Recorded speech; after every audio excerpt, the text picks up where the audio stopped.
Bonjour à tous et bienvenue dans le Brick Talk, ce nouvel épisode qui démocratise l'investissement immobilier, les startups et la démocratisation de la finance.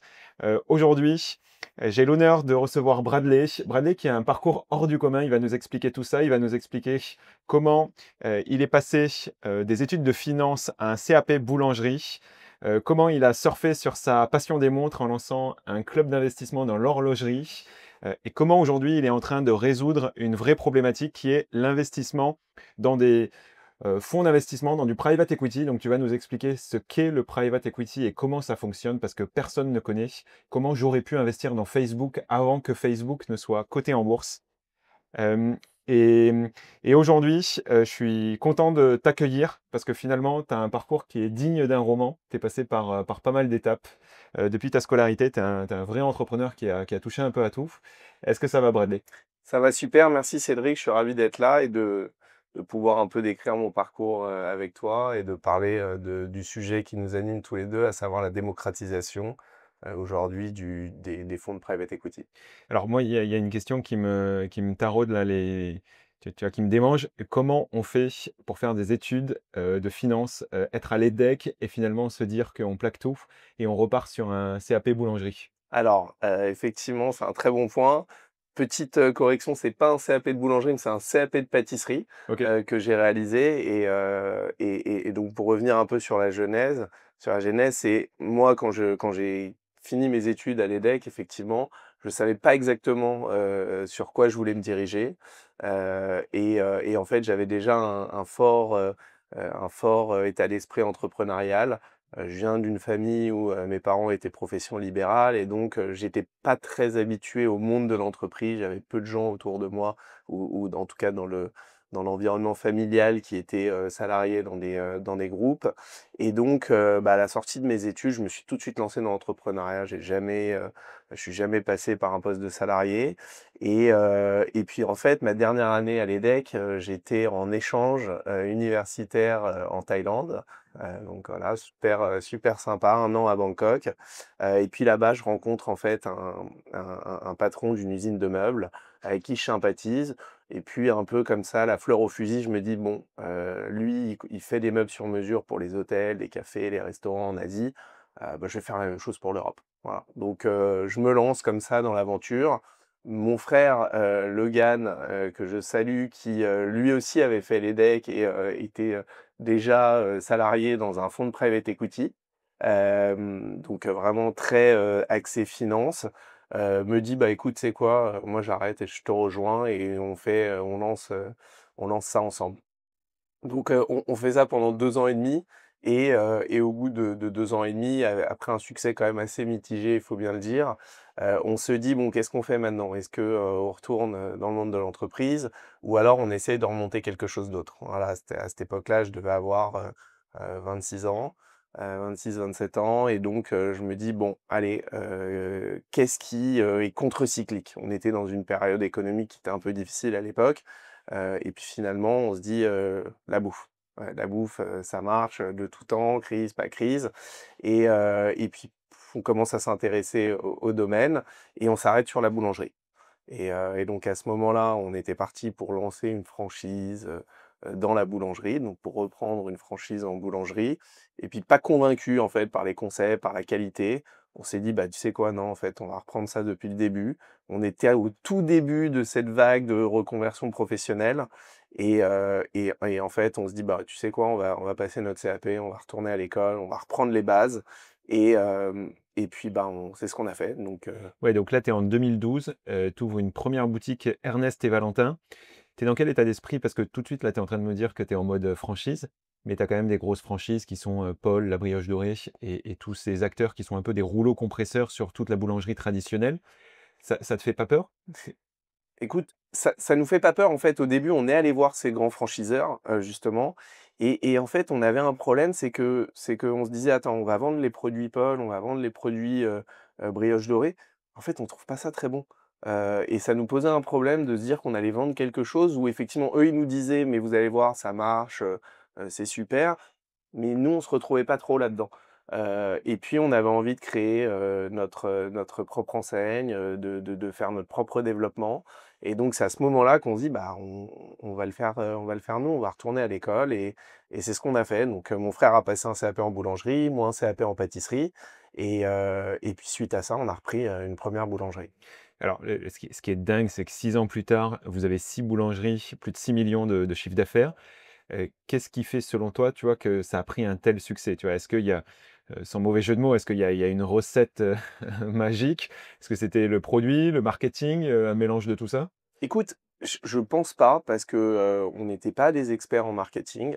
Je pense qu'on a fait les choses de façon très honnête. C'est-à-dire que nous, en fait, bah, on est des amateurs du bon pain, des bons produits et on a voulu vendre, en fait, ce qui nous plaisait, aux pardon, aux investisseurs, aux clients, Consommateur, oui. aux consommateurs et finalement, on n'a pas essayé de réinventer la roue. On n'est pas venu en se disant avec des certitudes: «Ouais, nous, on a fait des grandes écoles de commerce, on va réinventer la roue».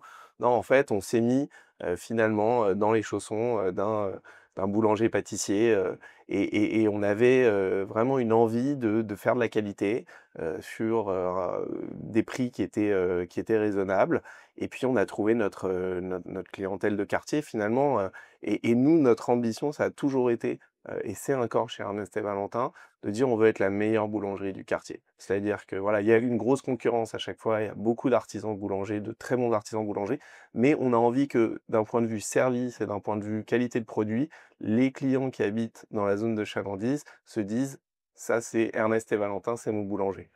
Alors moi, ce que j'aime bien dans ce parcours, c'est qu'en fait, est-ce que c'est pas l'école de la vie? Parce que finalement, la boulangerie, c'est quand même un métier de besogneux où tu as besoin de beaucoup de résilience. Tu te lèves aux aurores parce qu'il faut être levé à 3 heures, 4 heures du matin. C'est un métier aussi de centimier, c'est-à-dire que tu vas gagner quelques centimes de marge sur chaque baguette de pain que tu vends. Et finalement, on est un peu à l'antipode du modèle des startups qui lèvent beaucoup d'argent et qui se développent, où là, finalement, tu vas gagner de l'argent et tu vas faire de la marge sur la qualité et sur ta capacité, bah, finalement à durer, dans le temps. Heu, est-ce que tu confirmes tout ça? Tu vois, qu'est-ce que ça t'a appris concrètement? Bah, je confirme à 100 ce que tu viens de dire.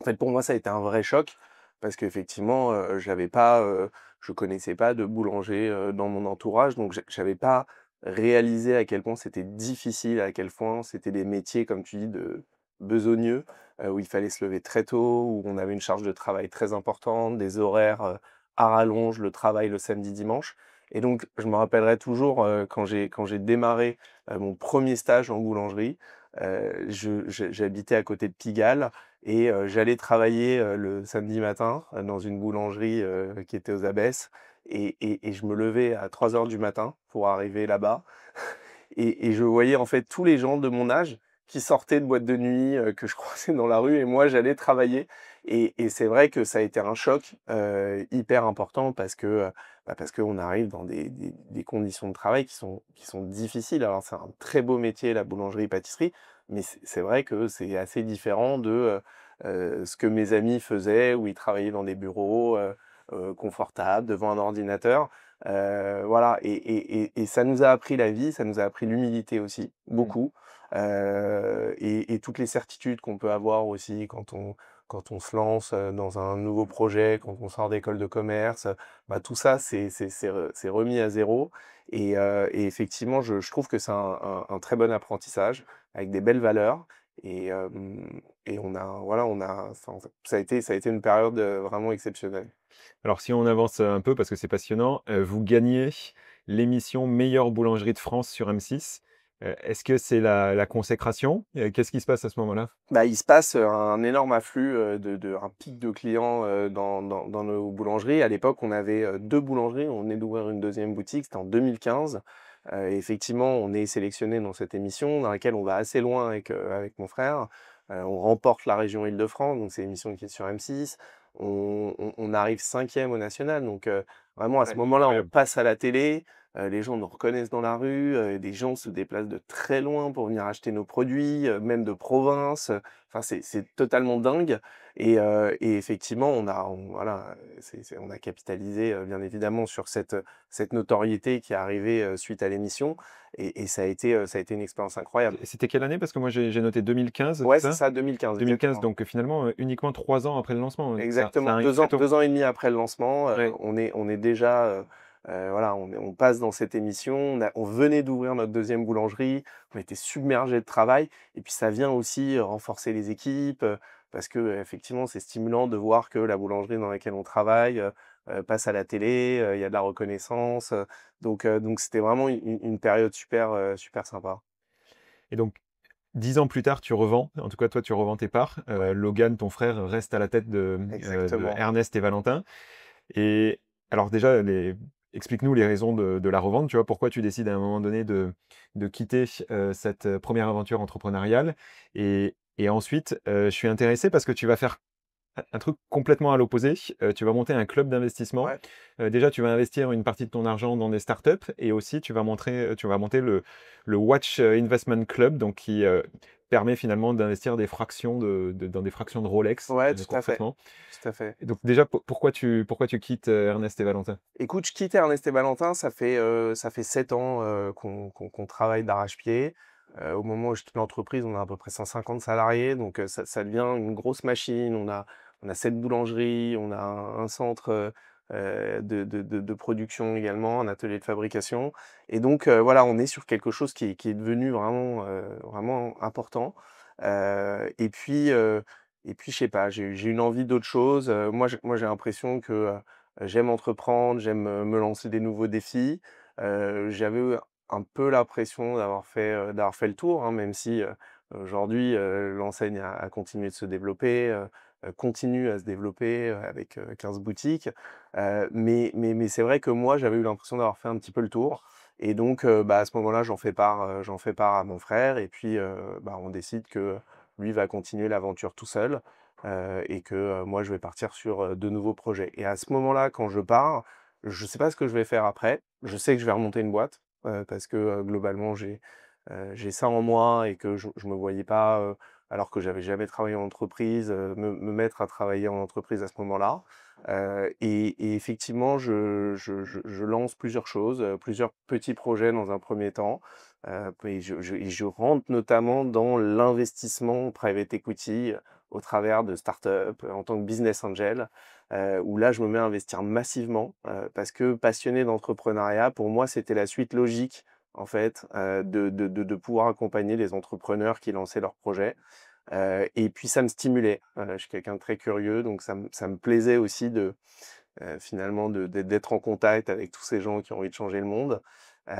Et donc c'est comme ça, en fait, que je me lance, que je mets un pied dans l'investissement, business angel. Ce qui me plaît beaucoup, et quelques mois plus tard, en fait, je crée ce club, parce que, voilà, j'aime beaucoup les montres et effectivement, on était dans une période où il y avait une très forte, progression de la valeur des montres et je trouvais que c'était un investissement qui pouvait être intéressant pour d'autres investisseurs, et donc j'ai créé effectivement ce watch club, dans lequel on achetait des pièces, un peu d'exception à plusieurs pour pouvoir les revendre, avec une plus-value. Alors moi, je voulais revenir juste avant qu'on embraye là sur le Watch Investment Club, sur Ernest et Valentin. Donc c'est une boîte là aujourd'hui, vous avez 15 points de vente, quasiment 300 collaborateurs. Et en fait, il y a une sorte de mythe autour de la boulangerie. C'est un business où tu peux faire beaucoup de blagues, où tu peux sortir du cash. C'est un business où les mecs ils sont un peu YOLO, tu vois, un peu en freestyle.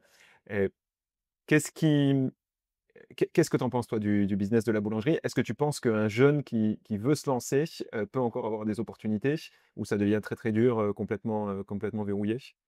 Non, non, moi je pense qu'il y a encore plein d'opportunités dans la boulangerie. Alors c'est un marché qui est extrêmement concurrentiel, hein, Oui. effectivement, mais c'est un marché. C'est quoi les marges? Tu gagnes Non, vite? les marges sont élevées. Alors comme tu disais, c'est un métier de centimier, hein, parce qu'effectivement tu vends des produits à 1 €, 2 €, donc tu as un panier moyen qui est quand même très faible.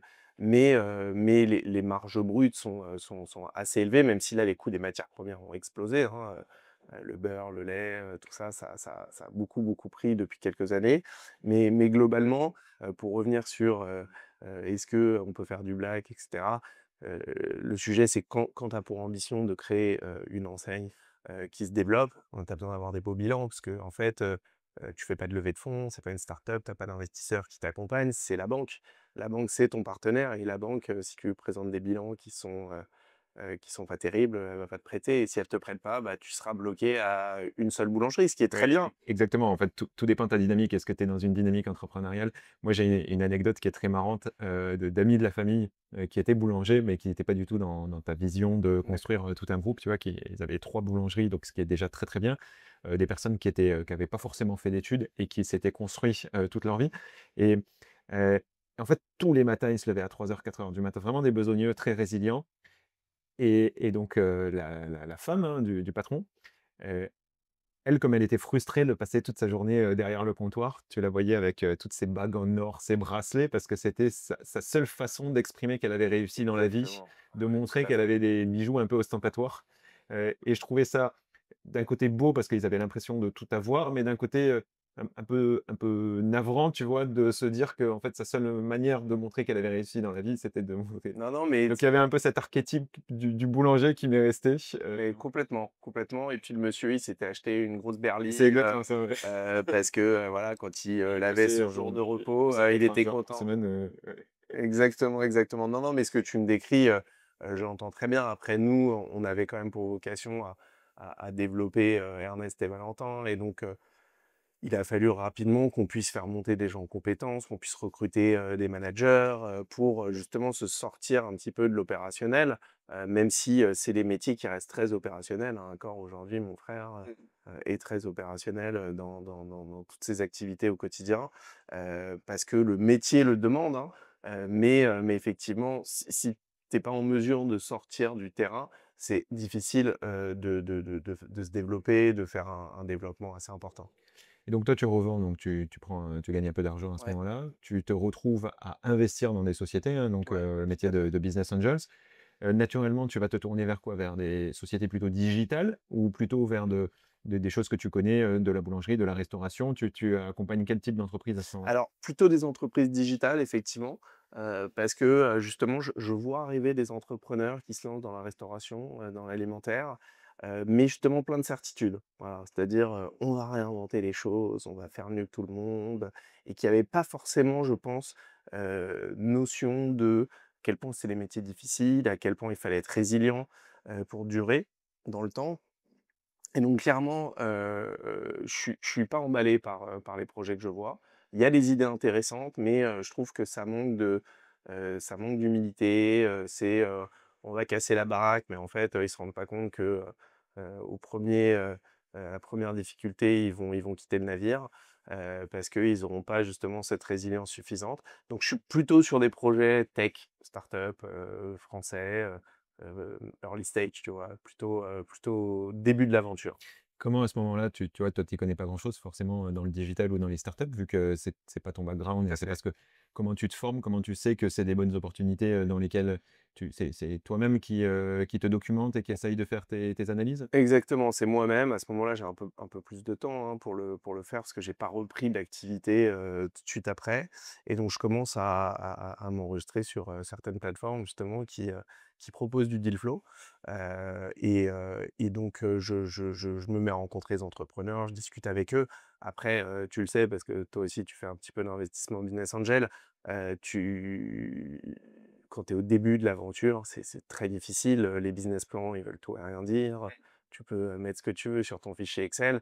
Après, c'est beaucoup un fit humain aussi, en tout cas, quand tu investis très tôt dans l'aventure de l'entreprise. Tu essaies de regarder le marché, tu essaies de regarder effectivement, s'il y a une tech derrière, ce que vaut la tech. Donc tu demandes à des personnes qui sont un peu plus dans le milieu, s'ils peuvent regarder, te donner, leurs sentiments. Mais après, c'est surtout un fit humain, l'ambition qu'a l'entrepreneur, que tu vas juger. Ouais, bah, tu vois, pour parler de mon expérience, en tout cas, moi, je n'investis que dans des sociétés où je comprends vraiment, le métier, donc que ça soit lié à l'immobilier ou lié à la finance, parce que c'est mes 2 domaines d'activité et ce qui me permet de me dire qu'il va y avoir aussi des ponts, qui vont être effectués avec Brix.co. Je vais pas aller investir, forcément dans une chaîne de restauration parce que ça a rien à voir avec mes activités actuelles et je vais pas pouvoir contribuer à créer de la valeur, de par le fait que c'est pas lié à mes activités et en plus je ne sais pas, juger si ça va fonctionner, je considère que j'ai pas le temps Ah ouais, je comprends. d'aller analyser tout le marché. Donc en tout cas, c'est un conseil qu'on peut donner. Essayez d'investir dans des startups où vous comprenez bien le business et où vous-même, vous pouvez être consommateur du produit. Parce que ça, c'est en général la meilleure preuve que Tout à fait. le truc peut fonctionner. Donc si on avance un peu, là, tu montes un club finalement d'investissement dans les montres. Tu Ouais. te retrouves à fractionner des montres. Tu vas promettre dans ton club jusqu'à 20%, j'ai vu sur Ouais, Internet, de rentabilité sur complètement. certains modèles. Est-ce que finalement la rentabilité est au rendez-vous? Est-ce que c'est pas un investissement qui est super cyclique? Certains disent que c'est les montres quelque chose qui prend toujours de la valeur, mais à la condition de s'y connaître et d'acheter les bons modèles. Est-ce que tu peux nous en parler? Et finalement, est-ce qu'on n'est pas dans les a priori que j'avais sur le boulanger qui commence à investir dans des montres? Tu vois, qu'est-ce qui te Écoute, fait, sauter le pas là vers le non, bah, investissement en montres? effectivement, l'investissement en montre, c'est assez cyclique, je te confirme. Aujourd'hui, on est plutôt dans une phase, de baisse assez importante, hein, que ce soit au niveau, des montres, sur le marché primaire ou sur le marché secondaire, d'accord? Et même des très grosses, marques, voient, leurs demandes, chuter, hein, ces dernières années. Donc il y a eu un peu une euphorie, comme on a eu une euphorie, au niveau des valorisations des startups, qui a atteint un peu son pic en 2022. Les montres, ça a été un petit peu la même chose. Après, comme tu le dis, il y a certains modèles qui restent, des modèles iconiques, et dans lesquels ça reste des bons placements à long terme. Mais effectivement, il faut avoir une connaissance assez approfondie, notamment si, tu es sur le marché du vintage où en fait, chaque micro détail va avoir son importance et peut faire que la montre va valoir, du simple au double. Donc il faut, voilà, pouvoir s'appuyer aussi sur des experts, pour, avoir les bonnes informations, les bonnes expertises sur les montres, et s'assurer qu'il y a pas un loup, parce que sinon ça peut te coûter très cher. Tu collecté, vous avez investi combien là avec ce club Ah, on a d'investissement? investi quand même pas mal d'argent, j au-delà du million d'euros. OK, Au-delà du million top. d'euros, ouais. Il est toujours, ouvert? Ouais, ouais, il est toujours ouvert, il est OK. toujours actif. Là, on a relancé récemment une nouvelle opération. Et tu les stockes où les montres, hein? C'est dans un coffre à la banque ou? Ouais, Ouais? exactement, ouais. Alors c'est dans un coffre. Non, c'est dans mon appartement. Ouais, ouais, tout à fait. Ouais, ouais, non, non, c'est stocké dans des coffres avec, des assureurs, pour assurer sur la valeur de la marchandise. OK. Et puis l'idée après, c'est de les revendre au travers de magasins. Il y a un ticket minimum? Le ticket minimum, il évolue. Là, sur la dernière opération, je crois que c'était 10 000 €. Mais sur les premières opérations qu'on a fait, c'était des tickets qui étaient plus accessibles. Je me souviens plus, je crois que c'était 1000, je crois qu'il y avait à partir de 1000 ou 5 000 €. OK. Et donc il y a une expertise au début qui est faite, par, Exactement, il y a ouais. une expertise et donc là, en ce moment, on rachète plutôt des lots de montres, de la marque Rolex, voilà, qui est une marque assez liquide aussi, et donc voilà, on achète pas mal de montres, notamment le modèle Daytona pour ceux qui connaissent, qui est là un peu le modèle phare, chez Rolex. OK, donc si vous voulez investir dans des montres, n'hésitez Exactement. pas à Là, passer. là, en ce moment, on a terminé une collecte, mais il y en C'est aura c'est certainement d'autres. c'est quoi mon horizon de placement là quand j'ai Ah, c'est des placements, nous, là, aujourd'hui, on est sur des placements à 12 mois. OK, ah oui, Donc c'est rapide. donc c'est assez rapide, Donc vraiment c'est effectivement. des allers-retours? Exactement, c'est des allers-retours et donc là, on est sur des placements à 12 mois et on est sur des rentabilités, alors en fonction, voilà, on a eu jusqu'à 20% effectivement. Là, aujourd'hui, le marché est un peu plus compliqué, mais on est sur du, 11%. Et là aujourd'hui tu fais pas ça pour avoir une activité, rémunératrice, c'est Non, plus du non. kiff là? Ouais, exactement, Ouais. là, c'est plus du kiff, voilà, moi, j'ai passionné d'horlogerie aussi, donc c'est quelque chose que j'aime bien faire, que je faisais déjà moi, en fait, à titre perso et puis là, j'ai un petit peu ouvert avec, un cercle restreint d'investisseurs. OK, très cool. Avant de passer sur Fundora et que tu nous expliques, qu'est-ce que c'est le private equity et comment ça marche, moi j'ai envie de te poser, une dizaine de questions, les oui et non de l'investissement selon Bradley Lafont. Alors, tu investis dans plus de 25 startups, à date, j'ai pu voir. Selon toi, tu vois, quels sont les 3 critères qui font, qu'un projet te donne immédiatement envie d'investir? Alors, critère numéro un, moi, c'est la personne que j'ai en face de moi, clairement, parce que comme je te le disais, j'investis, je dois faire des réponses courtes ou, Ouais, on va faire court parce qu'il y a et 10 questions, il y a donc 10 questions, alors ouais, c'est vas-y, faire court. 3 critères. Alors, 1 critère, ouais, c'est le fit humain. Après, c'est, l'expérience, passée, du fondateur, du ou des fondateurs.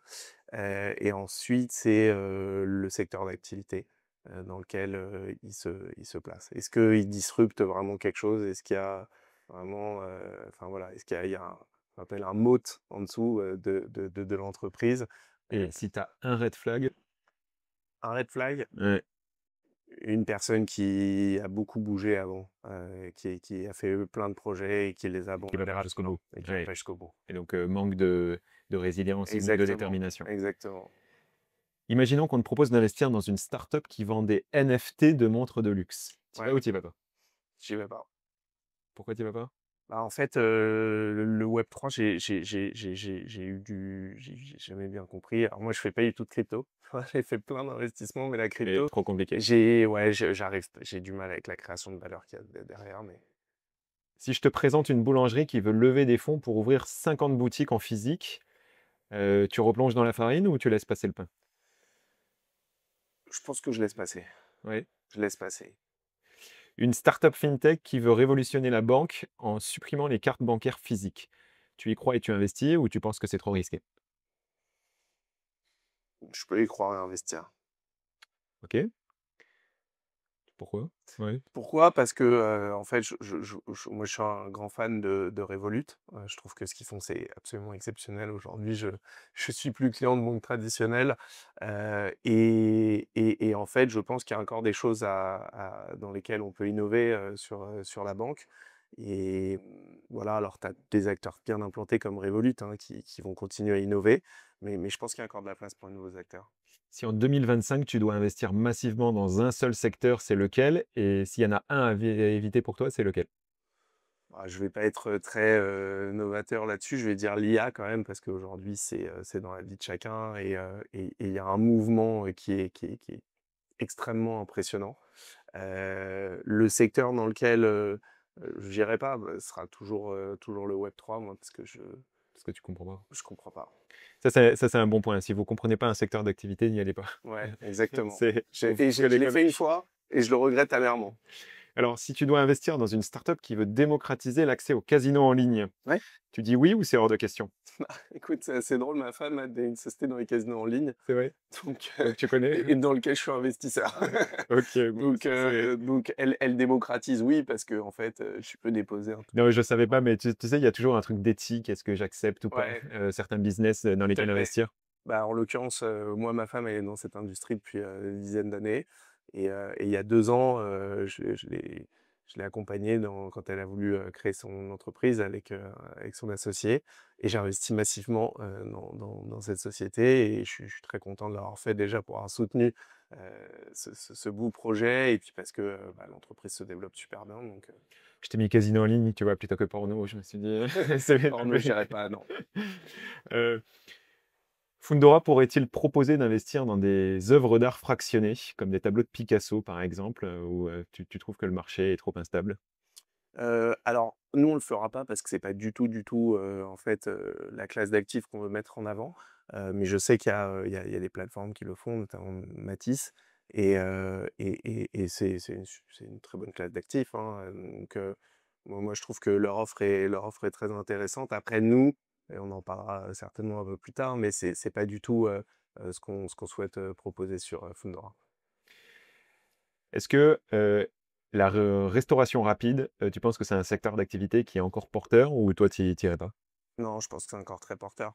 Je pense que c'est encore très porteur, il y a plein de choses à faire. Je mets juste un bémol, c'est que c'est des métiers qui sont très, très durs, et donc faut que les entrepreneurs qui souhaitent, s'attaquer à ce marché de la restauration rapide ou de la restauration en général aient conscience de ça avant de se lancer. C'est que c'est un métier très difficile, mais c'est un métier dans lequel il y a des opportunités hyper intéressantes, sur lequel il y a de la création de valeur qui se fait dans le temps, notamment par, on va mettre un lien avec, l'immobilier, mais notamment sur la capitalisation des fonds de commerce, Mmh. qui ont de la valeur et plus tu développes ton fonds de commerce et plus ton fonds de commerce prend de la valeur et donc plus potentiellement tu as un enrichissement personnel. Alors, si on parle de secteur futuriste, est-ce que tu es plutôt investir dans une startup qui veut mettre des humains sur Mars ou investir dans une boîte qui crée de la viande cultivée en laboratoire? Ah, je dirais, je peux répondre ni l'un ni l'autre? Vas-y, t'as une idée de secteur futuriste dans lesquels tu ferais all-in, là? Non, bah là, les robots humanoïdes, je trouve ça hyper intéressant. Là, en Fundora, on a un fonds qui a investi euh, dans Human AI, dans Figure AI, pardon. Et effectivement, tu vois les progrès et tu vois ce que ces robots sont capables de faire dotés d'intelligence artificielle. C'est assez impressionnant. C'est les films que tu regardais quand tu étais petit et aujourd'hui, ça devient un peu réalité. Donc, c'est vrai que c'est assez excitant. Est-ce qu'en France, on ne manque pas d'entrepreneurs un peu visionnaires comme ça qui ne travaillent pas juste sur une innovation, tu sais, incrémentale, donc de faire un peu mieux que ce qui existe aujourd'hui? Oui, je trouve qu'on n'a pas beaucoup d'innovations de rupture comme ça, Ouais. des entrepreneurs à la Elon Musk qui se disent radicalement, je vais changer les choses, je vais me dire que on va pouvoir aller sur Mars et je vais faire all-in là-dessus ou je vais tout électrifier. Bah, je suis totalement d'accord avec toi. Et d'ailleurs, c'est marrant parce que là, j'ai annoncé il y a 2 jours que j'avais rejoint un projet qui me tient à cœur qui s'appelle Project Europe, qui est un fonds d'investissement qui a été lancé, doté de 10 millions d'euros et qui est accompagné par 150 entrepreneurs européens pour To Make Europe Great Again. Donc en fait, aujourd'hui, il y a ce petit son de cloche que tu entends qui est que bah, les États-Unis ont énormément d'innovations de rupture, que tous les entrepreneurs veulent aller aux États-Unis, tous les investisseurs veulent investir aux États-Unis et on voit que l'Europe est un peu en déclin. Et justement, donc Harry Stebbings, qui est un VC, un entrepreneur en venture capital, qui a lancé ce projet. Il a réuni 150 super investisseurs autour de ce projet. Et l'idée, c'est d'investir justement dans des jeunes porteurs de projets, donc des gens qui ont la petite vingtaine, qui veulent disrupter des marchés, qui veulent innover avec des technologies de rupture. Et on va venir accompagner, financer tous ces investisseurs. Et ça a été un succès exceptionnel puisque là, le premier jour du lancement, il y a eu 600 000 visites sur le site internet. Il y a eu plus de 1000 porteurs de projets qui ont déposé leur dossier. Et voilà, il y a eu vraiment énormément d'articles. Et je trouve ça hyper intéressant et on a besoin de ça. On a besoin d'avoir justement des fonds d'investissement, des investisseurs qui prennent des risques en Europe et qui se disent que non, la partie, elle n'est pas perdue par rapport aux États-Unis et que nous aussi, on est capable, on a des bons ingénieurs, on a des bons techs, de créer des produits de rupture. Oui, bon, on va pas polémiquer là-dessus, mais moi j'ai vraiment l'impression que l'envie et les initiatives sont bien présentes. C'est après le cadre législatif qui te met beaucoup de barrières et beaucoup de freins et qui t'oblige d'une certaine façon à te dire une fois que j'ai créé, bah, en fait, l'herbe n'était peut-être plus verte à côté et peut-être que j'irai plus vite parce qu'on m'encouragera. Et c'est un peu la difficulté, c'est que ce type d'initiative et des entrepreneurs qui sont brillants, ça je doute pas qu'il y en ait des milliers, voire des millions en Europe. Le cadre régulatoire européen, par contre, ne t'encourage pas à créer des belles boîtes. Je suis d'accord. Et donc, Là-dessus. tu sais pas par quel bout le prendre en fait. Est-ce que c'est, il faut l'étincelle du début qui fait qu'il y a une sorte de révolution par le bas par les entrepreneurs qui s'opèrent, euh, voilà, ou alors ça doit venir des régulations qui doivent être bien plus simples. C'est compliqué. Non, non, mais tout à fait. C'est vrai que la régulation en Europe, elle est pas simple, hein. Et puis, tu opères, et moi aussi maintenant, dans un secteur qui est extrêmement régulé. Donc effectivement, c'est quelque chose qui est assez difficile en Europe quand tu le compares par rapport à ce que tu peux voir aux États-Unis ou dans d'autres régions. Maintenant, voilà, il faut faire avec, il faut qu'on se batte avec ce qu'on a en Europe. Mais je continue à penser aussi que le mindset aux États-Unis, ils poussent beaucoup plus à la création d'entreprises, à prendre des risques, et que en Europe, on a encore un peu cette réticence. Et je trouve que justement des projets comme Project Europe bah, vont donner confiance aussi à des investisseurs, à des entrepreneurs de se lancer. Allez, dernière question. Bradley, quel est l'investissement le plus bizarre qu'on t'ait proposé? Et est-ce que tu as accepté ou refusé? Alors, c'est pas l'investissement le plus enfin, c'est à l'époque, on m'avait proposé de reprendre un sex shop rue Saint-Denis Ok. pour le transformer en boulangerie, parce qu'il y avait une extraction et qu'on pouvait en faire une boulangerie. Et donc on m'avait proposé cette opportunité-là parce qu'il y avait un boulanger qui doit te laisser installer. Non, c'était pas une MNL. Il y avait un boulanger qui s'était mis d'accord avec le vendeur du sex shop et finalement, c'était pas allé au bout.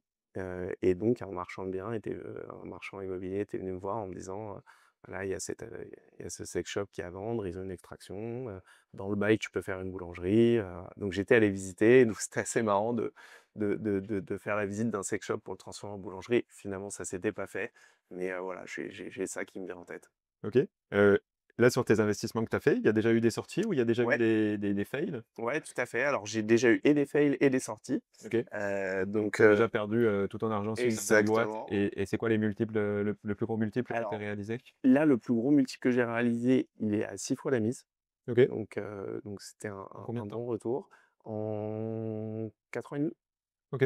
Ouais, c'est bien, ouais. Heu, Heu Brut et et Eric. voilà et sur, le fail, j'ai eu un fail, d'une boîte qui a fermé. Donc là, bah, c'est 0 pointé, hein. Et pour le reste, j'ai beaucoup de sociétés là, qui vont, normalement donner un peu de liquidité sur les prochains mois. Après ça fera partie, je pense, des sujets, qu'on abordera, mais justement l'investissement en tant que business angel et notamment en France, est pas évident. Je pense qu'effectivement les performances sont pas mirobolantes parce que Non, mais tu au as un sujet au niveau des exits et au niveau de la liquidité.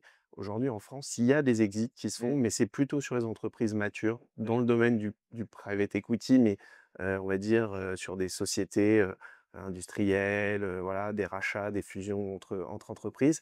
Mais sur la tech, il y a assez peu d'exits ou en tout cas assez peu d'exits à des montants significatifs. C'est ça, oui, les Heu multiples te permettent pas forcément de revenir sur tes pertes. Exactement Mmh. et en fait, on entend parfois, telle entreprise a été cédée, mais on a rarement les détails sur, pour combien elle a été cédée et surtout, est-ce qu'elle a été cédée au prix du dernier tour ou 80 moins cher? Et malheureusement, moi, le petit son de cloche que j'entends, c'est que c'est quand même souvent des rachats à la casse, qui font que, bah, on affiche un exit, donc c'est très bien, hein, c'est super sur les réseaux sociaux, ça permet de parader, mais savoir si les investisseurs ont gagné de l'argent dessus, je suis pas sûr. On va avancer sur Fundora, Ouais, donc on va parler de tout ça. Alors déjà en introduction, il faut dire que, moi je suis investisseur de Fundora, donc tout c'est à la fait. raison pour laquelle on se connaît. Vous m'avez contacté, sur l'été 2024 en me disant: «Est-ce Exact. que tu peux nous aider, d'un point de vue juridique?» parce que tu es passé un peu par les mêmes complexités, Ouais, que celles par lesquelles on va passer, donc je vous ai accompagné là-dessus. Donc je suis en même temps, actionnaire de la société, très minoritaire mais actionnaire de la société et je suis aussi au board, donc c'est-à-dire que je vous le board, c'est, le conseil d'administration, hein, pour ceux qui ne savent pas ce que c'est. Donc, aider les entrepreneurs qui montent des boîtes, à prendre les meilleures décisions. Donc on est plusieurs justement à vous conseiller, exact. à vous accompagner. Et Fundora, c'est une boîte qui fait de l'investissement. Donc, si à un moment donné, vous devez créer un compte, sur Fundora, hein, tout comme, sur Brix, ne mettez pas tout votre argent dessus. Ça comporte des risques. Vous pouvez, tout perdre, pour le coup. Donc il faut y aller de manière prudente et toujours de la même façon diversifier, donc sur différentes plateformes et également sur différents projets, même au travers de la plateforme Fundora. Une fois qu'on a dit ça, alors Fundora, c'est du, private equity. Alors, personne ne sait ce que c'est du private Mais equity, d'accord. donc il va falloir vraiment expliquer, vulgariser nos propos et c'est intéressant parce qu'on va pouvoir investir, dans des sociétés avec des tout petits tickets. Mais là, on voit beaucoup, l'émission «Qui veut être mon associé?» Ouais, sur M6, c'est l'investissement ça. dans les startups. Alors on oublie ça, Ouais, c'est pas du tout c'est ça. pas du tout ça. De moi, ce que je comprends et ce que je peux expliquer, mais tu vas nous détailler tout ça. Il y a différents stades d'évolution dans une société qui se développe. Il y a au début, quand on cherche son modèle économique, quand on vient de démarrer, qu'on veut aller chercher, ses premiers clients et donc là, l'entreprise va avoir besoin d'argent. C'est ce qu'on appelle le venture capital, donc c'est du capital pour une aventure, Mmh. comme ça se dit en anglais, et donc la boîte est à risque à ce moment-là, à risque important parce que finalement, elle a tout à créer, tout à prouver. Mais finalement, c'est aussi à ce moment-là qu'on peut faire le plus de valeur si la boîte se développe bien. Tout à fait.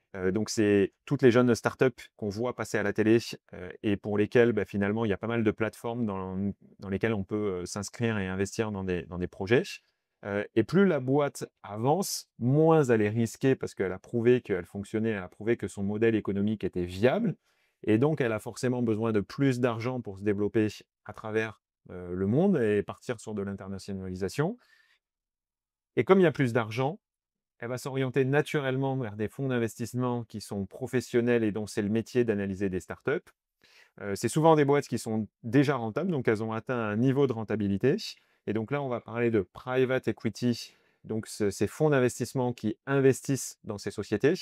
Et comme on parle de montants plus importants, c'est pas réservé aux particuliers. Donc moi, c'est impossible pour moi Tout à fait. d'investir dans ce type d'entreprises qui sont souvent avant une introduction boursière. Tout à fait. On Et reviendra dessus aussi. et donc, c'est dommage parce que je me retrouve avec des sociétés, qui sont moins risquées et où j'ai quand même une certaine rémunération du risque qui est intéressante. Mais pourtant, je ne peux pas investir. Et donc, vous, typiquement, vous vous dites, on va mutualiser des sommes d'argent importantes pour pouvoir investir dans cette deal, Exact. ce qui n'était pas permis aujourd'hui. Donc moi, ça me parle beaucoup parce que c'est exactement ce qu'on fait avec Brix.co sur de l'immobilier, hein. Ça a été de dire, les meilleures opportunités, c'est souvent des opportunités à plusieurs millions d'euros parce que bah, finalement, il y a moins de personnes qui peuvent y accéder. Sauf que le simple particulier n'a pas forcément cette somme d'argent-là pour investir dans ces deals. Et donc, on va se réunir à plusieurs, réunir 2 millions, 3 millions et investir dans ces biens immobiliers. Et donc, vous, c'est ce que vous faites sur les entreprises. Euh, Comment, déjà, comment tu vois l'idée de Fundora vous est venue? Est-ce qu'il y a un lien avec la boulangerie ou en tout cas avec tes Ouais. expériences passées? Quelle est la mission de la startup? OK. Bah, écoute, je suis très, très content là de pouvoir, pouvoir partager un peu plus sur Fundora. Effectivement, moi, comment ça m'est venu? Donc comme je te disais, j'ai investi énormément en tant que business angel, et donc j'ai vu aussi un petit peu les contraintes, que tu as dans l'investissement business angel, un accès à un deal flow. Est-ce que C'est finalement, c'est quoi un deal flow? le deal flow, en fait, c'est, deal, c'est les opportunités, en Les fait. offres Ouais, d'opportunités que vous les offres, envoyez. exactement. Et donc, comme tu le disais, il y a énormément de plateformes aujourd'hui qui existent et qui te permettent, pardon, d'avoir accès à telle ou telle opportunité en fonction du secteur. Et Oui, typiquement, moi, je viens d'hériter, j'ai 200 000 euros. On me connaît pas, donc on va pas m'envoyer des exactement. opportunités d'investissement dans des sociétés. Voilà. Donc, je m'inscris sur une plateforme qui me donne accès à des opportunités qui sont centralisées, en fait. Exactement, c'est exactement ça. Et donc, si tu veux, le mécanisme de ces plateformes, c'est justement, d'aller chercher plusieurs centaines de milliers d'euros, pour soutenir, le développement d'une entreprise. Mais toutes ces plateformes, en fait, aujourd'hui, se concentrent sur l'investissement, ce qu'on appelle early stage, donc VC, au tout début de l'aventure de l'entreprise. Généralement, la société vient juste d'être créée. Elle a, un business plan, elle a, un modèle économique, mais on ne sait pas si ce modèle économique va être validé, dans la pratique. Elle a, voilà, peut-être 1 ou 2 personnes qui travaillent sur le projet et donc finalement, le risque est très important en rentrant à ce niveau-là. Parce que, comme tu le disais, tu peux faire un multiple, très élevé, mais tu peux aussi, tout perdre et ce qu'on sait moins, c'est que finalement, à horizon de 3 ans, il y a quand même une très grosse majorité des sociétés, qui, n'existent plus et donc les investisseurs qui ont investi au démarrage de l'aventure, perdent leur mise et 100 de leur mise. Et là, j'ai vu, il y a un cas concret, là, tu vois, d'une boîte qui est passée justement sur Qui veut être mon Ouais. associé. Bob, Oui, les qui lave-vaisselle. fait des lave-vaisselle, Ouais. qui effectivement a levé 10 millions d'euros. C'est une super innovation sur le papier. Finalement, la boîte vient d'être mise en redressement judiciaire. D'accord. Donc effectivement, il y avait un risque pour les investisseurs qui ont mis des billes dans l'aventure. Tout à fait. Bon après, ça fait partie, effectivement de l'aventure, hein, de business angel. J'en connais pas, autour de moi qui ont jamais perdu d'argent, ou alors vraiment ils ont eu le nez creux. Mais donc effectivement aujourd'hui, après avoir investi pendant 4 5 ans, en tant que business angel massivement, j'ai vu qu'il y avait plusieurs sujets. Il y a un sujet sur, la liquidité. Il y avait un sujet aussi sur, la géographie de mes investissements. Moi aujourd'hui, je suis français, j'ai un deal flow qui est français. Et comme je te le disais tout à l'heure, finalement, il y a assez peu d'exits en France dans la tech. Donc, on investit, on est sur un terrain de jeu, mais finalement, est-ce qu'on a vraiment la possibilité de gagner, de l'argent, tu vois, en accompagnant ces entrepreneurs? Et finalement, on voit, comme je te le disais, des exits dans la presse, mais c'est souvent des exits qui ont été faits un peu à la casse, sur des niveaux de valorisation où, finalement l'investisseur il s'y retrouve pas. Donc à ce moment-là, je me dis: «Bon, moi, je suis quand même passionné d'entrepreneuriat. Moi, j'ai envie d'investir dans l'économie réelle. Le marché boursier, ça me parle moins. Donc finalement, est-ce qu'il n'y a pas d'autres moyens d'investir dans des sociétés un peu plus matures? Et c'est à ce moment-là que je me confronte au problème en me disant: «Mais» je commence à prendre contact avec quelques fonds de private equity, dont on m'avait vanté, les performances et puis en fait, ben, je me rends compte que, pour ceux qui me répondent, ils me disent: «Oui mais monsieur, le ticket d'entrée chez nous, c'est 2 millions. Et donc du coup, je me dis: «Bah, c'est problématique parce que moi, j'aimerais bien investir chez vous, mais j'ai pas 2 millions. Alors comment je fais?» «Ah bah, vous pouvez pas. Vous pouvez pas parce que, nous, nos fonds et c'est des fonds qui sont réservés à des professionnels de l'investissement ou à des institutionnels et donc là, je me dis: «Mais je comprends pas, en fait. Je peux investir dans une société, une start-up, en quelques clics, sur lequel j'ai un risque de perte en capital qui est assez important, mais je peux pas investir dans un fonds qui a 30 ans d'existence, qui a déjà levé, 10 véhicules d'investissement, 10 fonds d'investissement et qui a un track record, un bon track record. Pourquoi?» Et donc donc je commence à me renseigner un petit peu et je me dis: «Mais il y a certainement quelque chose à faire à ce niveau-là». Mais c'est qui ces fonds? On les connaît nous ou Non, c'est des fonds que tu connais pas, c'est BlackRock, c'est tout cela ou? ouais, alors aujourd'hui BlackRock, effectivement, qui est un des plus gros gestionnaires de fonds au monde, non, moi c'était des sociétés de gestion, en l'occurrence françaises, mais que tu connais pas. Mais en fait, comme mon frère avait un historique dans le private equity, en gros, je lui ai demandé, il m'a mis en contact avec ses copains qui étaient Combien c'est quoi? C'est Ardian, tout ce ouais, voilà, exactement, c'est des Radian, c'est, des Montefiore, c'est, ce genre de fonds. Mais si tu veux, ce qui est important, c'est qu'eux, aujourd'hui, heu quand tu rentres dans le monde des fonds de private equity, c'est un monde qui est très opaque. C'est-à-dire, c'est un monde, où en fait, eux, ils vont pas communiquer auprès du grand public puisque c'est pas leur cible. Donc, ça leur cible, c'est d'aller, convaincre, des compagnies d'assurance, des institutionnels, des banques, d'investir, pour, financer, leurs investissements. Donc clairement, Bradley Lafond, ça les intéressait pas du tout, et les autres Bradley Lafond, ça les intéressait pas. Moi, je trouvais qu'il y avait, certainement quelque chose à faire et c'est pour ça que, rapidement, je me suis dit: «Il faut changer ça, il faut disrupter ce marché».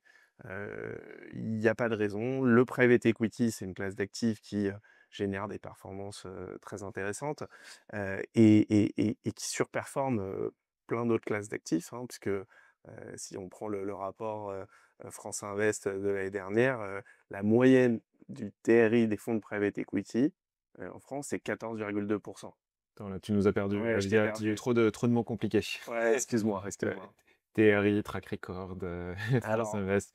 Donc, de ce que je comprends, c'est des sociétés, qui vont chercher de l'argent auprès d'assureurs. En fait, ce qu'il faut comprendre, c'est ouais, que l'assureur, quand je paye moi une souscription à mon assurance, à un moment donné, l'argent, il va le payer parce qu'il va sûrement, de manière mutualisée, arriver un risque à un des assurés. Sauf qu'en attendant qu'il arrive un risque, lui, il le place cet argent. exactement. Son objectif, et c'est vraiment la raison, la façon dont les assureurs gagnent de l'argent, c'est de placer cet argent pour qu'il génère des intérêts. Et donc, ce que tu m'expliques, c'est que ces gros fonds d'investissement, ils en ont rien à faire des particuliers. Ils vont voir des gros institutionnels, donc des assureurs, qui Exactement. mettent beaucoup d'argent, souvent en centaines de millions, voire en Exactement. milliards, qui vont investir dans soit des boîtes qui sont cotées en bourse, soit des boîtes qui vont bientôt se coter en bourse où il y a peu de risques. Et donc Exactement. là, ce que tu es en train de me dire, c'est que personne ne voulait te recevoir et personne ne voulait accepter ton investissement, même si tu avais plus d'argent que la moyenne des auditeurs en tout cas. Ouais. Là-dessus, si on regarde sur par exemple, les 30 dernières années, en général, il y a une rentabilité qui est de l'ordre de 14-15% à l'année. Voilà, exactement. Ok. Mais il y a jamais eu de gain, tu vois? Parce que c'est quand même un investissement, Tout à fait. c'est pas sans risque si tu fais du 15% à l'année. Donc il y a bien des fois de la casse, comment ça Exactement. fonctionne ça? Alors, comment ça fonctionne? Donc là, on parle de la moyenne, d'accord? Et en fait, dans le milieu des fonds, ils se classent par quartile. Donc tu as le premier quartile qui va être le top 25. Ensuite, tu as, le deuxième quartile qui va être le Top top 50. 50. Ouais, Ensuite, le troisième quartile et le quatrième quartile. Dans le private equity, le quatrième quartile perd de l'argent, d'accord? OK. Maintenant, ce qu'il faut que tu Tu comprennes, veux pas aller c'est dans ces fonds? tu veux pas aller dans ces fonds parce que historiquement, c'est des fonds qui ont soit rendu des performances, on va dire, moyennes OK. par rapport au risque d'illiquidité que ça représente d'investir dans un fonds de société non cotée, ou alors qui carrément ont perdu de l'argent. Donc tu préfères plutôt les éviter. Maintenant, ce qu'il faut que tu comprennes, c'est que quand tu investis en tant que business angel, tu vas investir dans un projet, d'accord? Et aujourd'hui, la recommandation que je ferais de toute façon, c'est de ne pas se lancer en tant que business angel si vous n'êtes pas prêt à investir dans au moins 10 sociétés, d'accord? Donc si vous vous dites: «Moi, Investissez pas en j'ai direct. 5 Ouais. 000 €, je vais mettre dans cette société-là parce que je suis sûr que ça va cartonner». Ouais, Bah, si la société, elle cartonne pas, autant jouer au bah, casino, en fait. voilà, exactement. C'est revoir. Exactement. Donc il faut être prêt à faire plusieurs investissements. Et moi, je recommanderais 10 investissements à minima pour que justement on ait quelques sociétés qui génèrent des rendements importants et qui permettent de combler les pertes. Maintenant, un fonds d'investissement, c'est quoi? C'est un véhicule, d'accord, qui est géré par une équipe de gestion. Un véhicule, les gens, ils savent pas ce que c'est. Donc c'est une société. Ouais, c'est une société Ouais. qui est gérée par des équipes de gestion, d'accord, qui sont des experts dans leur domaine. Et ces équipes de gestion, ils vont analyser plein de sociétés, Mmh. d'accord, en fonction du secteur, de la géographie. Et, et si tu veux, tu as une diversification qui est naturelle quand tu investis dans un fonds. Parce que le fonds, lui, il va pas investir dans une société, il va investir dans 10, 15, 20 sociétés. D'accord? OK. Et donc, ça veut dire quoi? Ça veut dire que si demain, il y a une ou deux sociétés qui se portent un petit peu moins bien, ça ne veut pas dire que le fonds fera une mauvaise performance. Ça veut dire que, effectivement, si le reste du portefeuille se porte bien et qu'il y a un, deux ou trois très gros gagnants au sein de ce portefeuille, bah là, tu vas te retrouver à avoir une rentabilité qui va être vraiment intéressante. Et l'autre point qui est hyper intéressant aussi dans l'investissement en fonds de private equity, c'est que la période d'investissement, c'est-à-dire la période pendant laquelle la société qui gère va réaliser ses investissements, elle se fait sur une période généralement qui est entre 3 et 5 ans. Donc qu'est-ce que ça veut dire? Ça veut dire que, bah, tu sais, le prix des actifs, le prix des sociétés que tu veux racheter fluctue. Mmh. Peut-être que cette année, on est sur un multiple de 10 fois les bénéfices, peut-être que l'année prochaine, ça sera plus que 9 fois. Et donc, le fait d'acheter comme ça sur plusieurs années, ça fait du DCS, qu'on appelle Dollar Cost Average. Et donc, ça permet d'acheter à différents points d'entrée. Ouais, tu viens D'accord? lisser ton prix d'entrée. Exactement. Tu viens lisser ton prix d'entrée et à la sortie, quand tu commences à désinvestir, donc à revendre les sociétés que tu as en portefeuille, bah là, c'est la même chose. Tu vas les revendre sur 5 ans, 6 ans. Et donc, bah, il y en a que tu vas revendre quand le marché est en euphorie et donc tu vas revendre très cher. Puis l'année prochaine, effectivement, le marché se calme un petit peu, tu vas les revendre un petit peu moins cher. Et donc, tu vas réussir aussi à moyenner ton prix de revente global sur les sociétés de ton portefeuille. Et donc, ça te permet, contrairement au marché coté, donc à la bourse, hein, que je pense les gens sont un peu plus familiers avec cet univers de marché coté, sur lequel tu as une volatilité qui est hyper importante.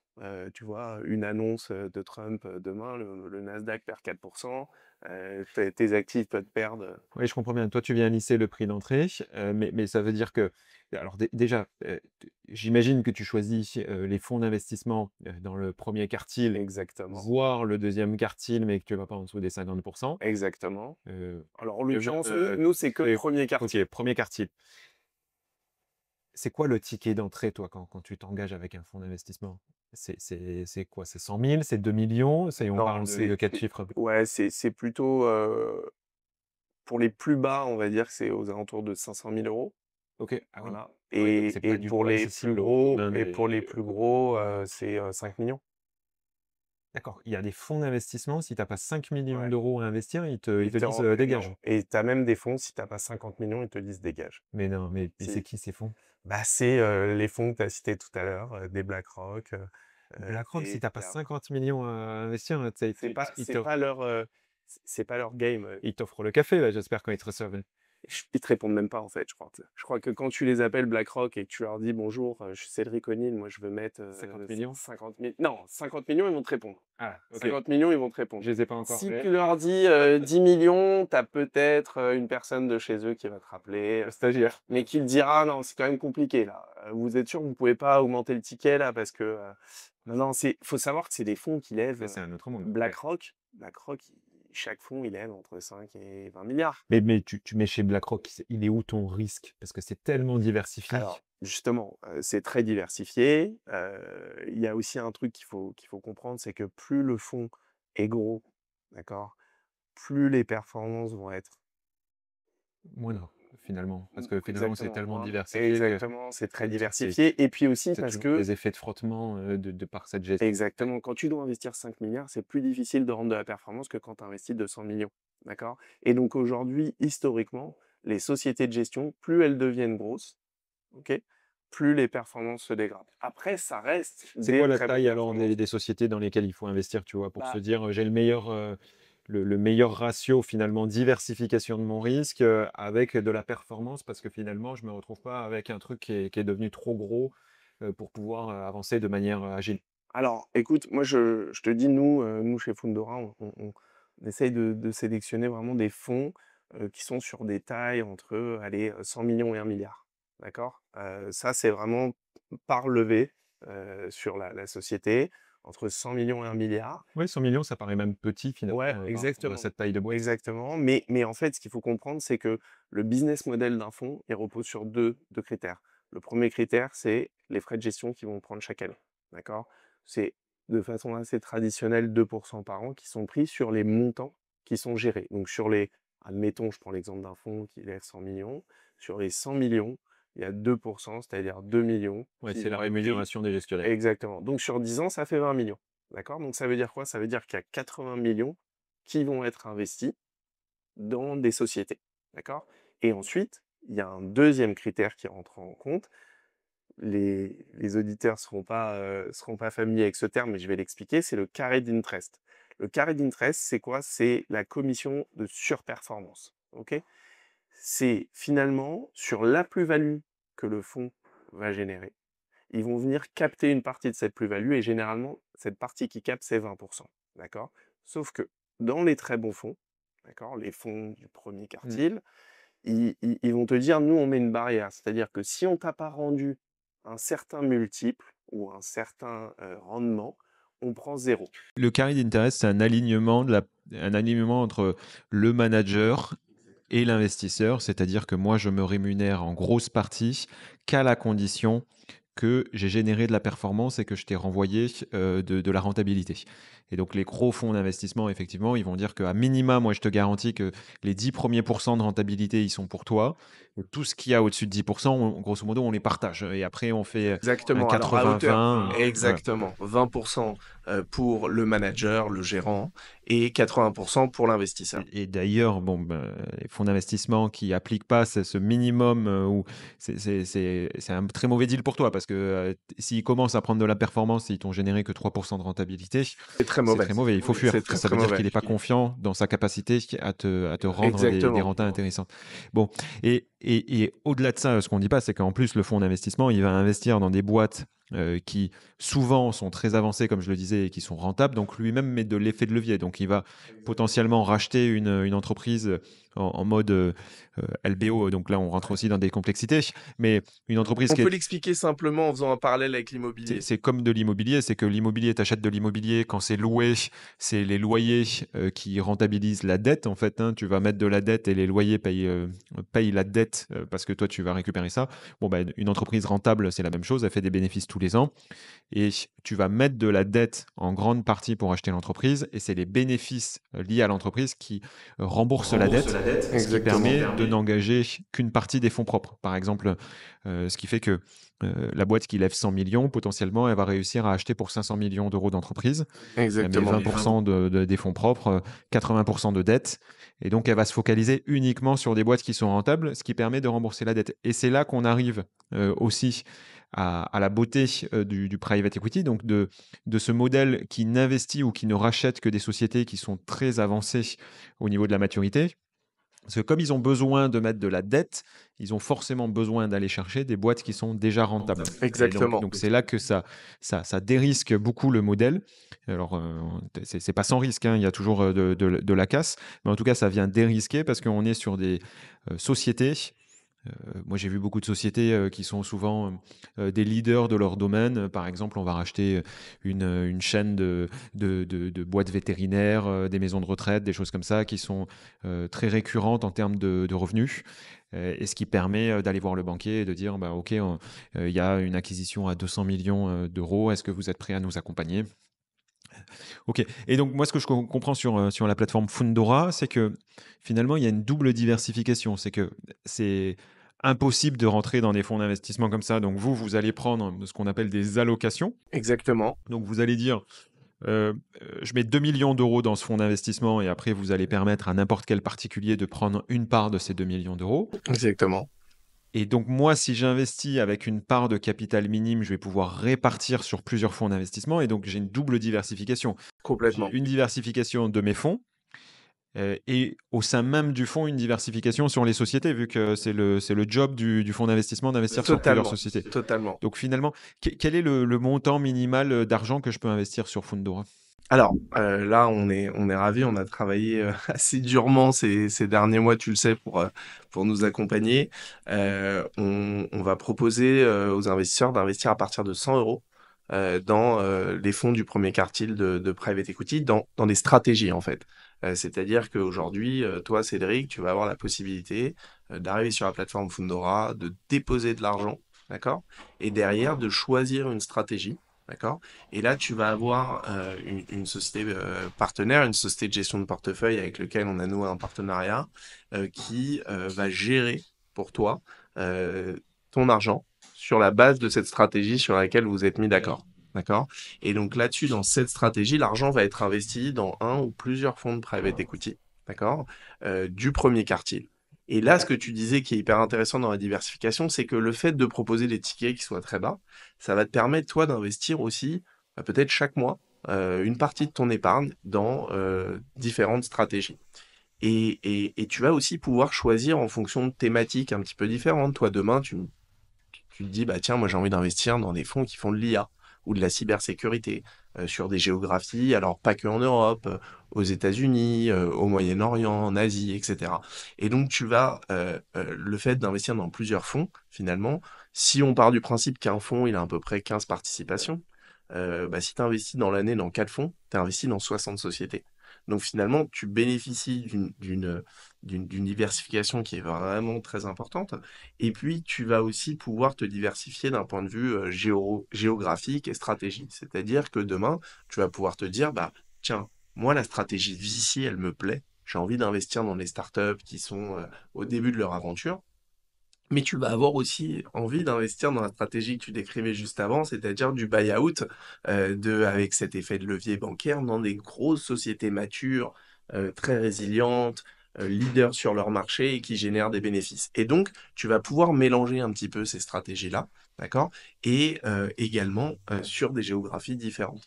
Mais tu vois, après, je me dis, oh, c'est cool parce que ça m'a l'air assez dérisqué, mais en fait, quelle est la différence avec de l'investissement en bourse? Tu vois, pourquoi je viendrais investir sur la plateforme Fundora? Là, aujourd'hui, on parle de trackers et Ouais. d'ETF. Je peux foutre ça sur des ETF qui sont répartis de manière globalisée. MSCI World, c'est- qu'est-ce que j'ai de différent en fait sur Fundora par rapport à ce que je peux déjà faire sur n'importe quelle plateforme de finance? Bah, écoute, comme on en parlait tout à l'heure, aujourd'hui, si tu veux investir dans du private equity, ce qu'on va te proposer, c'est uniquement de l'investissement en startup. D'accord? C'est-à-dire très early stage, très risqué. Et donc, ça va être à toi de te constituer ton panier d'entreprise. Et je le répète, mais voilà, plutôt faire au moins 10 investissements pour bien se diversifier. Ensuite, tu parlais des ETF. Les ETF, effectivement, tu vas pouvoir rentrer dans un panier d'actions déjà définies effectivement d'avoir de la gestion passive. La seule chose, c'est que les ETF, demain, le marché boursier qui a très bien performé en 2024, en tout cas aux États-Unis, demain perd 20%. Hmm. D'accord? Qu'est-ce que tu fais? Est-ce que tu rachètes? Est-ce que tu vends? Est-ce que tu conserves? Voilà. Est-ce que tu essaies de faire baisser ton prix d'achat? En fait, si tu veux, tu as toute une partie émotionnelle qui rentre en ligne de compte. Quand tu es sur le marché des fonds de private equity, dans la mesure où tu as quand même moins de volatilité, puisque c'est pas une liquidité jour, tu ne vois pas le cours de la valeur de ton fonds évoluer chaque jour, bon, tu es déjà un peu plus distant. Deuxièmement, tu as des gérants qui gèrent l'argent pour toi, d'accord? Et qui, eux, sont habitués à avoir effectivement des périodes économiques qui sont plus ou moins bonnes. Et donc, si tu veux, ce que va proposer Fundora, justement, c'est de pouvoir capter cette valeur, d'accord, que tu as avant que la société se cote en bourse. On parlait tout à l'heure de Facebook. Si tu prends l'exemple de Facebook, Facebook, c'est une société qui a été créée en 2004, d'accord? Au moment où le premier investisseur, qui est Peter Thiel, qui est un des cofondateurs de PayPal, fait le premier chèque, la société vaut 4 900 000 $. D'accord? Il fait un chèque de 500 000 $ contre 10% du capital. OK? En 2012, quand la société s'introduit en bourse, elle pèse 95 milliards. Ok. D'accord? Bon, Donc, tu as une création de valeur qui est monstrueuse sur un marché qui est un marché non coté, dans lequel les investisseurs privés n'ont pas eu accès. Et en fait, rapidement, tu as les gros fonds d'investissement qui sont rentrés dans Facebook, d'accord? Qui ont injecté beaucoup d'argent et qui ont réalisé des énormes multiples. Et ensuite, tu as la période où la société a été cotée en bourse, donc de 2012 à 2025. Et là encore, c'est un très beau parcours. 2012, donc la société s'est introduite pour 95 milliards. Aujourd'hui, elle vaut 1500 milliards. Tu fais 16 fois la mise en 13 ans. C'est magnifique, mais c'est, entre guillemets, très peu par rapport à la création de valeur qu'il y a eu sur le marché non coté.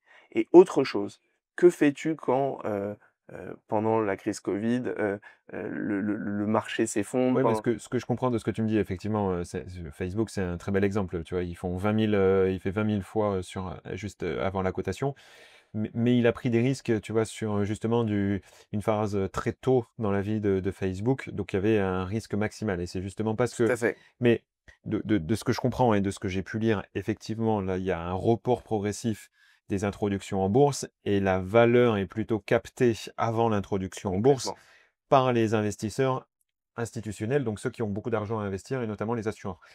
Euh, donc, de ce que tu es en train de m'expliquer, de ce que je comprends, c'est que mon potentiel de gain est plus important que d'investir sur un ETF Alors, en pourcentage. Parce que là, je comprendrais bien la valeur par rapport à un ETF si c'était le cas. Est-ce que c'est le cas? alors aujourd'hui, c'est le cas, si tu veux, et plus tu vas te rapprocher du premier décile, donc c'est-à-dire le top 10% des fonds, et plus tu vas avoir ce qu'on appelle une variance qui va être importante. Parce que tout à l'heure, je te parlais de la moyenne à 14%. Mm. Si tu es dans le premier décile, tu es sur des rendements qui sont beaucoup plus élevés, qui peuvent aller au-delà de 30 ou 35%. Ok.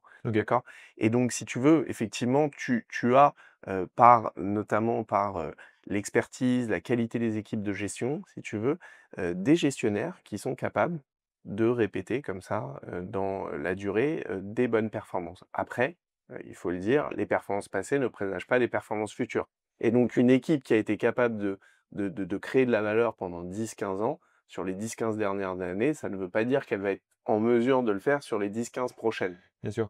Et moi, si je suis, tu vois, convaincu que l'intelligence artificielle va exploser, aujourd'hui, j'ai pas de boîtes qui sont cotées en bourse sur l'intelligence artificielle, si ce n'est voilà, les grosses, les GAFA qui ont déjà pris le virage. Donc, tu citais hein, Apple, Facebook, Nvidia. Ouais. Mais donc, moi, je pense qu'il va y avoir une création de valeur. Vous avez des stratégies de portefeuille dans lesquelles spécifiquement je peux aller sur Complètement. l'intelligence artificielle. Ouais. Complètement, exactement. Aujourd'hui, nous, on a un fonds sur la plateforme qui est une stratégie qui est autour de l'IA. Et donc là, on est sur des boîtes qu'on appelle pré-IPO, c'est-à-dire qui sont à quelques mois ou quelques années d'une introduction en bourse sur les marchés américains et qui sont des très grosses boîtes, des Anthropic, des XAI, voilà, qui sont les gros modèles LLM d'intelligence artificielle. Et donc, si tu veux, bah, toi, cette valeur aujourd'hui, si tu ne peux la capter qu'au moment où la société est en bourse, bah, ce sera peut-être dans 1 an, dans 2 ans, mais la valorisation sera a priori beaucoup plus élevée. Et donc, si tu veux, là, aujourd'hui, en rentrant dans des stratégies sur des fonds de private equity, ça te permet de commencer à capter de la valeur avant sur des sociétés qui commencent à devenir matures, avec des profils de rentabilité qui sont en cours. Ouais, moi je me suis inscrit, tu vois, et il y a plein de fonds que je connaissais pas du tout. Là, je suis tombé sur L Catterton. Ouais, Et alors, je me suis intéressé parce que j'ai vu que c'était à Bernard Arnault, donc ouais, c'était tout à fait. LVMH derrière L Catterton. Et donc, j'ai essayé de voir quelles étaient les entreprises qui étaient dans le portefeuille justement de ce fonds d'investissement L. Catterton. Bon, déjà, je me dis, c'est LVMH, c'est Bernard Arnault. J'étais assez rassuré sur la stabilité du fonds d'investissement. Et j'ai vu des dingueries. Tu vois, il y a une boîte qui s'appelle Pollen, Ouais, ouais, c'est une qui dinguerie fait cette des, boîte. qui fait des sacs. Alors, je connaissais pas du tout. J'ai demandé à une amie, tu connais Pollen? Elle m'a dit, mais oui, toutes les nanas à Paris, elles ont un sac Pollen. Quand j'ai regardé la rentabilité du truc, je me suis dit, mais c'est lunaire. Ah ouais, c'est cool. En 10 ans, la boîte, elle passe de 0 à quasiment 200 millions d'euros de chiffre d'affaires. Il y a la moitié, c'est du bénéfice. Ouais, ouais, c'est incroyable. C'est lunaire. Et Ouais, ouais, c'est effectivement, incroyable. je comprends bien que dans une boîte comme ça, je vais pas pouvoir rentrer en direct. Là, ils vont me dire, t'es qui toi?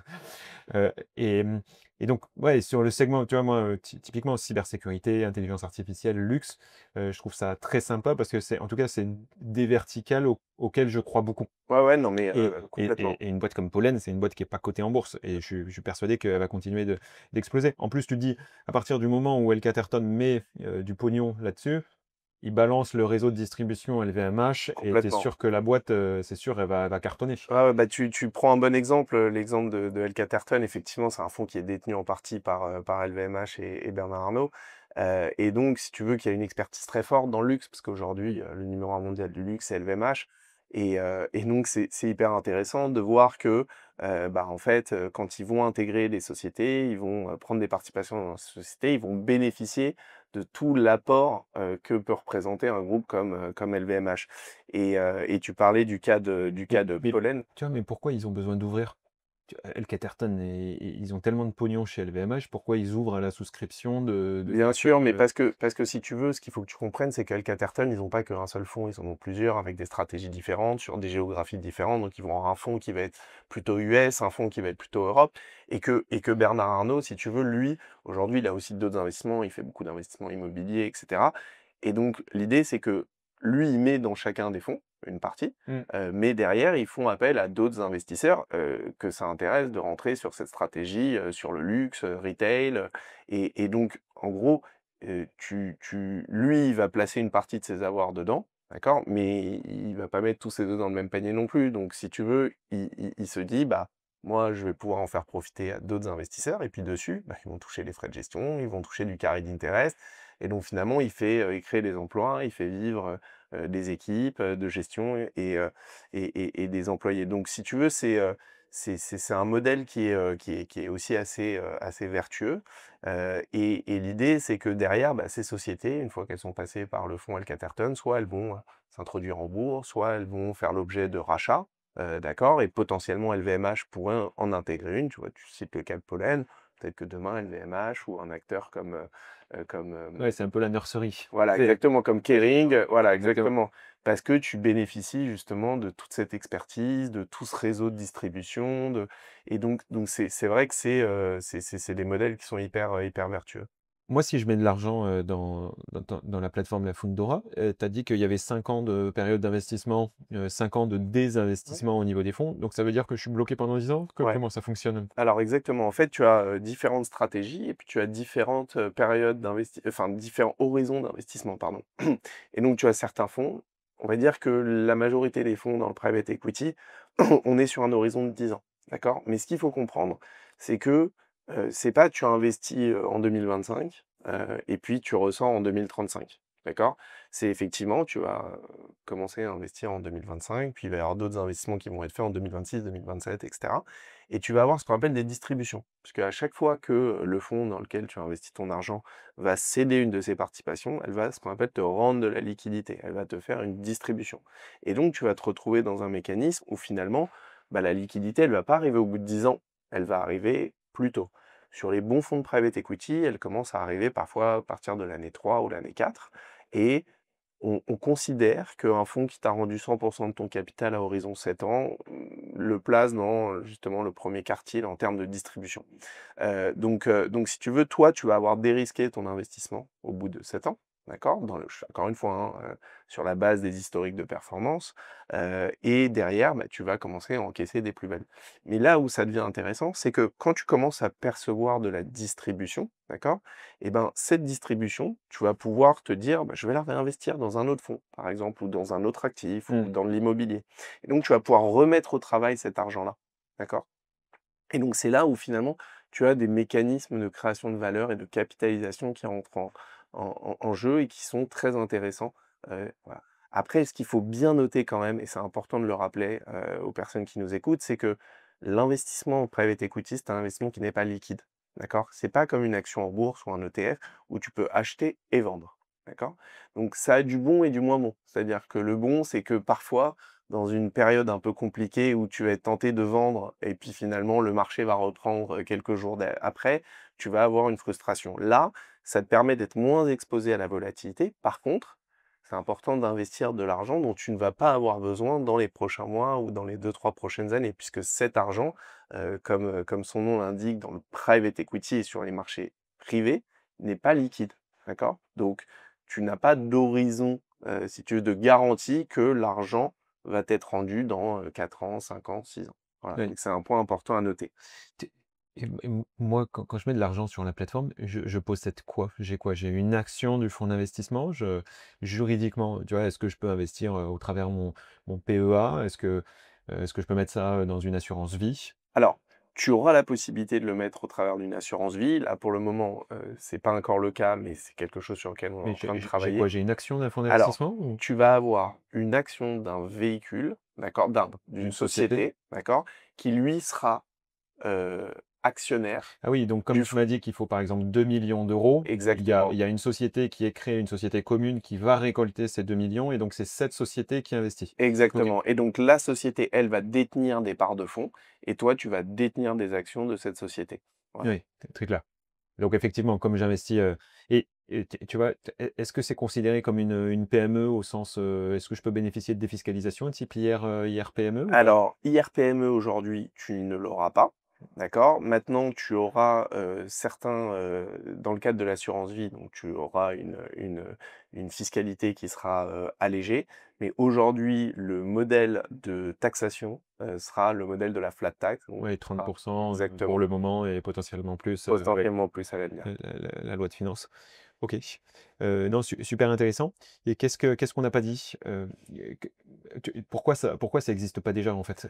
Bah, Tu vois? justement, Et pourquoi ces gros fonds d'investissement, vraiment c'est trop d'emmerde de gérer des particuliers? bah, clairement, en fait, aujourd'hui, tu vois, un limited partner, c'est-à-dire un investisseur dans un fonds, puisque c'est le terme qu'on utilise, ça peut être un fonds peut lever 500 millions avec 5 investisseurs, chacun mettant 100 millions.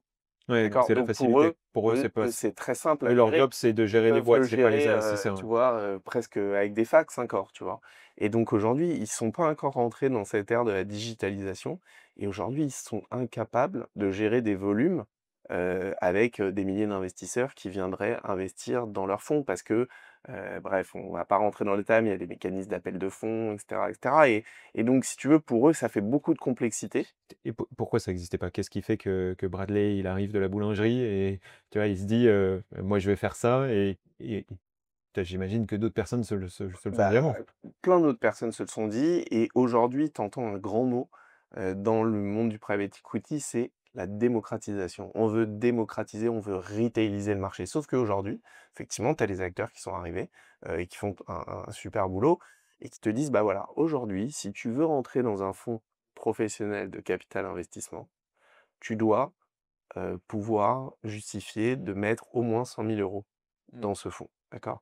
Et donc tu as des sociétés qui sont des fonds de fonds, c'est-à-dire des fonds d'investissement qui vont investir dans d'autres fonds ou alors des feeders, c'est-à-dire qui vont créer une poche, un compartiment pour investir dans un fonds. Et ben, ces sociétés-là, si tu veux, elles te proposent d'investir en te disant: «Bah, voilà, si tu veux être assimilé à un professionnel, il faut que tu sois en mesure d'investir 100 000 €». D'accord? Et on parlait de la réglementation, on parlait de la régulation et cetera. C'est des choses sur lesquelles, et c'est très bien d'ailleurs, hein, il y a énormément de contraintes, en France et en Europe. D'accord? Et donc, moi, comme je t'ai dit par mon parcours, je suis quelqu'un d'assez résilient et donc je me faisais pas à l'idée qu'il y avait pas une possibilité, de permettre de démocratiser justement cette classe d'actifs à des investisseurs privés. Et donc j'ai travaillé énormément avec, des conseils, avec des avocats, avec des cabinets spécialisés dans la partie, régulation, et on a trouvé justement ce mécanisme-là où aujourd'hui, un investisseur va pouvoir entrer sur des stratégies Et grâce à notre partenaire, justement, société de gestion de portefeuille, eh bien, notre partenaire va pouvoir faire la gestion de ces fonds et les investir dans des fonds du premier quartile. Ouais, c'est ce que tu m'expliquais. En fait, j'ai l'impression qu'on a des parcours assez similaires. Aujourd'hui, pour réussir et pour arriver à cette démocratisation, il faut que tu sois innovant et que tu amènes de l'innovation juridique. Exactement. Et souvent, cette innovation juridique, elle n'est pas palpable par les acteurs qui sont déjà sur le marché parce que ce qu'ils font fonctionne bien. C'est des personnes qui, il ne faut pas se leurrer, hein, gagnent très bien leur argent Complètement. en faisant de la gestion pour tiers. Et donc, je te souhaite de gagner bien ta vie également, mais tu arrives avec une sorte de naïveté, ce que j'ai eu sur l'immobilier, qui fait qu'on se dit, mais en fait, pourquoi ceci n'est pas possible? Pourquoi? Et il y a une sorte de, de Robin des Bois, de volonté de redistribuer, de redonner, qui est intéressante aussi dans ces approches-là.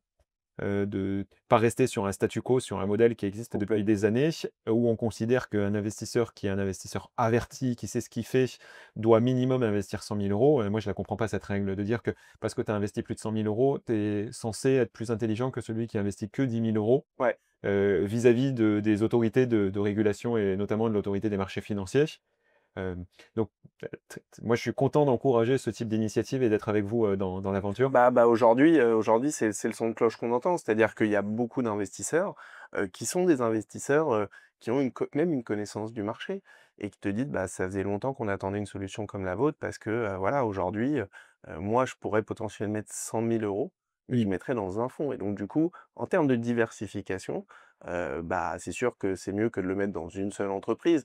Mais si tu peux mettre dans 5 ou 6 fonds avec, ces 100 000 euros que tu aurais eu, par exemple, Et là, tu parles à des personnes qui sont capables de mettre 100 000 euros et qui, exactement. tu vois, mais ce qui est trop bien là, c'est que tu vas pouvoir mettre à partir de 100 euros. Exactement et donc nous justement là on Merci est dans cette, de pas nous avoir copié sur les 10 euros. ouais.